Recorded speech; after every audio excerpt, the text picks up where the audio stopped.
हे तो what's up guys, welcome back to another video of Flutter application development. तो आज के इस वीडियो में हम देखेंगे कि किस तरीके से आप अपने फ्लटर के एप्लीकेशन में एक एपीआई कॉल करवा सकते हैं और वहाँ से जो डेटा आ रहा है उस डेटा को जो है वो आप अपने एप्लीकेशन में शो करवा सकते हैं। ठीक है, तो चलिए बिना समय गवाए आज की इस वीडियो को हम स्टार्ट करते हैं।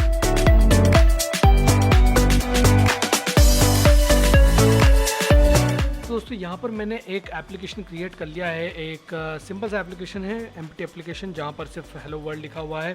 ठीक है, तो मैं इस एप्लीकेशन को फर्स्ट ऑफ ऑल तो मेरे डिवाइस में जो है वो इसको रन करवा देता हूँ।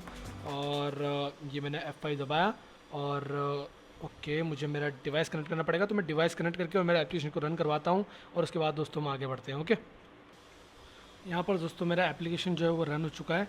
मैं अगर आपको यहाँ पर आउटपुट दिखाऊँ तो ये देखिए मेरा एप्लीकेशन यहाँ पर रन चुका है। सिंपल हेलो वर्ल्ड लिखा है और कुछ भी नहीं। तो मैं इसको पहले इधर साइड में कर देता हूँ और इसको भी।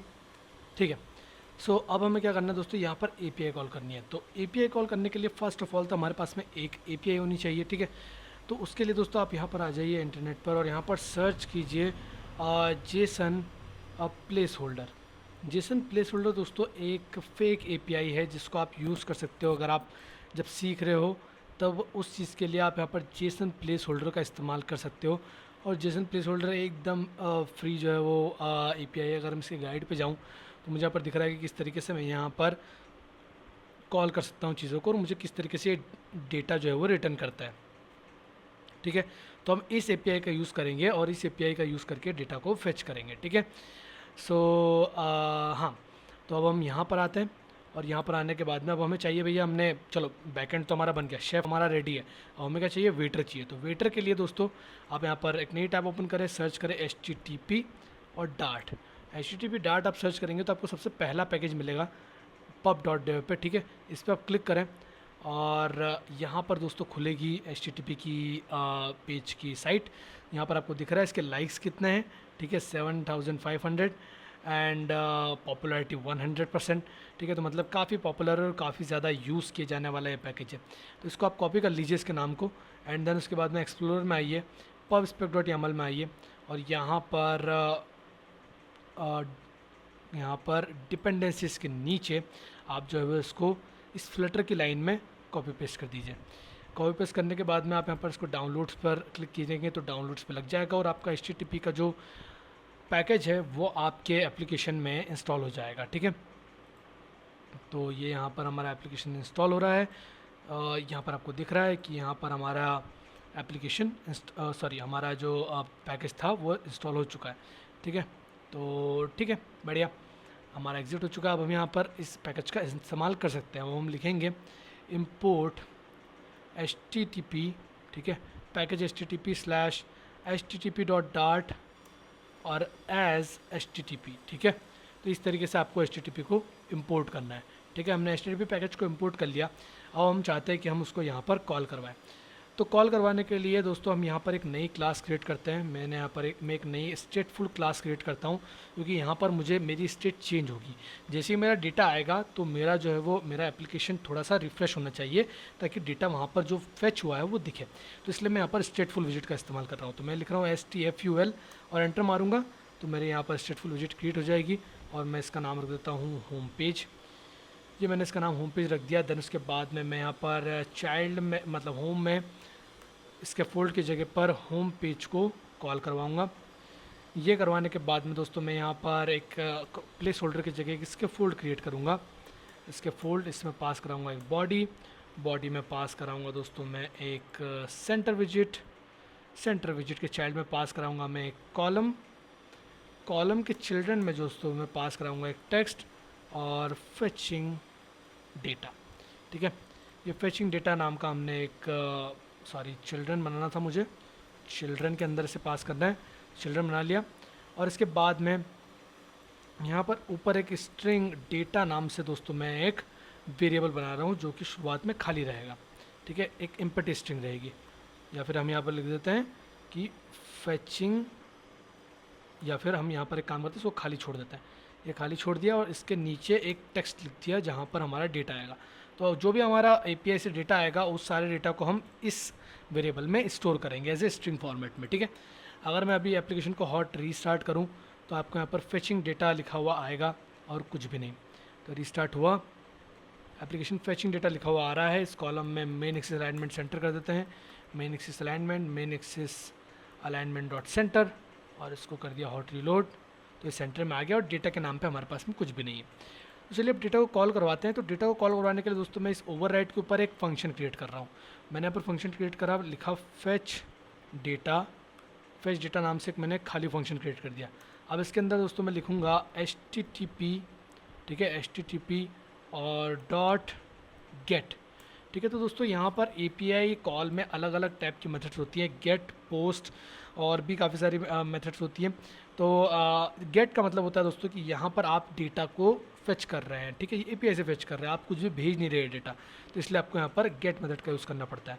देन हमें URL पास करानी है, तो हम लिखेंगे URI, ठीक है, डॉट पार्स। इस तरीके से दोस्तों यहाँ पर URL पास होता है किसी भी API का। अब URI लिखनी है तो हम यहाँ पर आ जाते हैं हमारे JSON प्लेस होल्डर में, और यहाँ से कोई सा भी एक उठा लेते हैं। तो ये मैं उठा लेता हूँ, इसको कॉपी करता हूँ और इसको कॉपी करके इस URI की जगह पे पेस्ट कर देता हूँ। ये मैंने पेस्ट कर दिया, और पेस्ट करने के बाद में ये ख़त्म कर दिया। और यहाँ पर मैं एक फाइनल एक वेरिएबल बना रहा हूँ जिसमें मैं रिस्पॉन्स जो है वो रिकॉर्ड करूँगा। ये रिस्पॉन्स रिकॉर्ड करने के बाद मैं एंड में जाके इसको प्रिंट करूँगा। इसको एंड में जाके मैंने प्रिंट कर दिया, ठीक है। अब आप चाहो तो इस फेच डेटा को किसी बटन कॉल पे कॉल करवाओ, किसी बटन क्लिक पे कॉल करवाओ, या फिर आप चाहो तो जब स्क्रीन लोड हो तभी आप इसको लोड करवा सकते हो। तो उसके लिए दोस्तों यहाँ पर एक मेथड होती है जिसका नाम है इनिट स्टेट।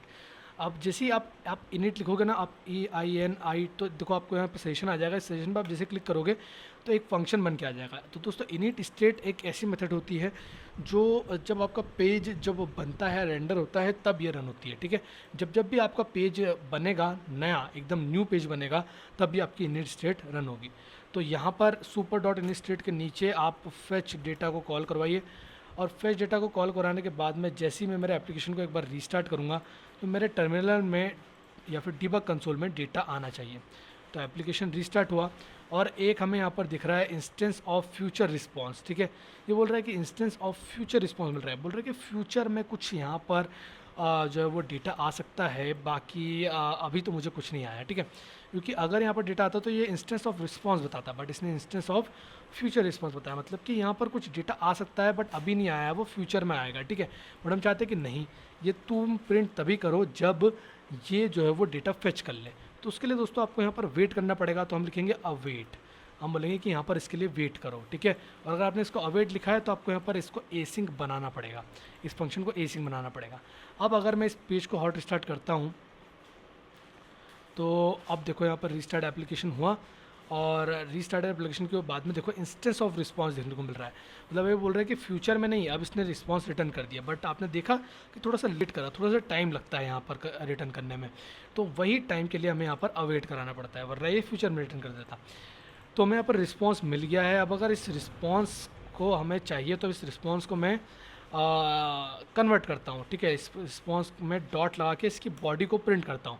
तो रिस्पॉन्स डॉट बॉडी मैंने जैसे लिखा, क्योंकि HTTP डॉट गेट जो है वो हमें क्या रिटर्न करता है, फ्यूचर में रिस्पॉन्स रिटर्न करता है, ठीक है। रिस्पॉन्स एक क्लास होती है, तो रिस्पॉन्स में अगर आप डॉट लगाएंगे तो आपको बॉडी वाइट्स, देन उसके बाद में हेडर्स वगैरह सब कुछ मिलेगा, और बॉडी में जो है आपको मेन कंटेंट होता है। तो अगर मैं इसको अब रिस्टार्ट करूँगा मेरे एप्लीकेशन को, तो मुझे जो है वो यहाँ पर डेटा देखने को मिलेगा। देखो थोड़ी देर बाद में मेरा यहाँ पर डेटा आ गया, ठीक है। थोड़ी देर बाद में मेरा डेटा आया, और डेटा आया है ID, then title, then body, ठीक है। 3 चीज़ें यहाँ पर आई है। तो अब मैं चाहता हूँ कि भाई मैं इस डेटा को यहाँ पर पास कराऊँ।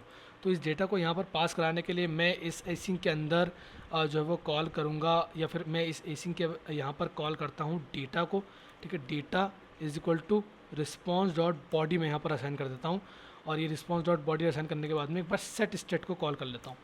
सेट स्टेट को कॉल करने से क्या होगा कि ये पूरी मेरी स्क्रीन एक बार रिफ्रेश हो जाएगी और मेरा डेटा शो हो जाएगा।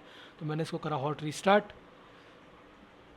ये मेरा एप्लीकेशन हुआ हॉट रीस्टार्ट, और थोड़ी देर बाद में मुझे यहाँ पर मेरा डेटा देखने को मिल गया। ये देखो यूज़र ID, टाइटल, बॉडी, ये सब मुझे देखने को मिल गया। तो ये जो दोस्तों वेट है कि आपका रीस्टार्ट तो हो जाता है, बट आने में टाइम लगता है डेटा को, क्योंकि आप इंटरनेट से डेटा फेच कर रहे हैं, तो देखो आने में टाइम लगता है, ठीक है।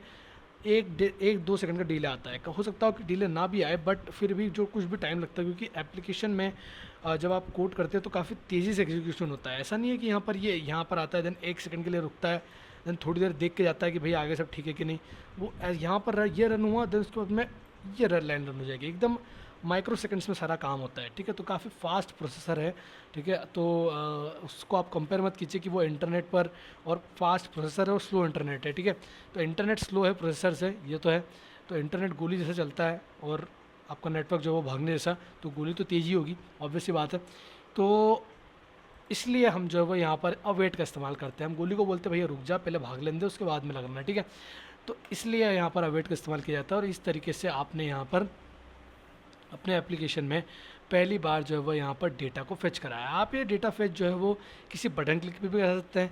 आप यहाँ पर बटन क्लिक कीजिए और ऑन प्रेस पर फेच डेटा को कॉल कर दीजिए, तो आपके यहाँ पर बटन क्लिक पे काम हो जाएगा, ठीक है। तो दोस्तों उम्मीद है आपको आज का वीडियो समझ में आया होगा, और आज के वीडियो में आपने सीखा कि किस तरीके से आप जो है वो यहाँ पर API कॉल कर सकते हैं, और API कॉल से डेटा को फेच कर सकते हैं और डेटा को पार्स कर सकते हैं यहाँ पर, ठीक है।